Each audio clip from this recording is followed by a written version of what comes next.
ओम शांति। साकार मुरली 10/9/2024। मुरली का सार है मीठे बच्चे, माया को वश करने का मंत्र है मन मना भव। इसी मंत्र में सब खूबियाँ समाई हुई है। यही मंत्र तुम्हें पवित्र बना देता है। प्रश्न है, आत्मा की सेफ्टी का नंबर 1 साधन कौन सा है और कैसे? उत्तर, याद की यात्रा ही सेफ्टी का नंबर 1 साधन है, क्योंकि इस याद से ही तुम्हारे कैरेक्टर सुधरते हैं। तुम माया पर जीत पा लेते हो। याद से पतित कर्म इंद्रियां शांत हो जाती है। याद से ही बल आता है। ज्ञान तलवार में याद का जौहर चाहिए।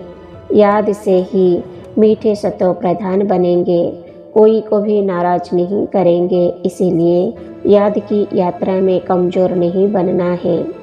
अपने आप से पूछना है कि हम कहाँ तक याद में रहते हैं। धारणा के लिए मुख्य सार पहला पॉइंट, ऐसा मीठा वातावरण बनाना है जिसमें कोई भी नाराज न हो। बाप समान विदेही बनने का पुरुषार्थ करना है।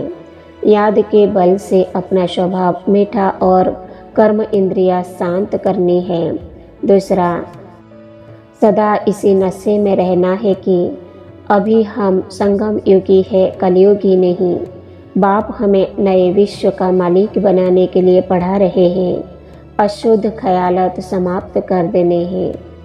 वरदान है, अकाल तख्त और दिल तख्त पर बैठ सदा श्रेष्ठ कर्म करने वाले कर्म योगी भव।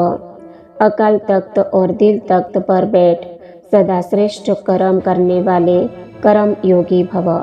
विस्तार है, इस समय आप सभी बच्चों को 2 तख्त मिलते हैं, एक अकाल तख्त, दूसरा दिल तख्त। लेकिन तख्त पर वही बैठता है जिसका राज्य होता है।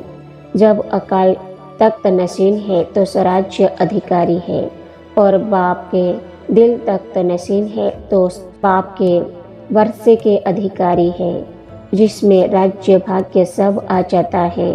कर्म योगी अर्थात दोनों तख्त नशीन। ऐसी तख्त नशीन आत्मा का हर कर्म श्रेष्ठ होता है, क्योंकि सब कर्म इंद्रियां लौ और ऑर्डर पर रहती है।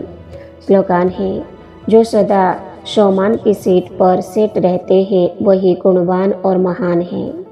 जो सदा शोमान की सीट पर सेट रहते हैं वही गुणवान और महान है। ओम शांति।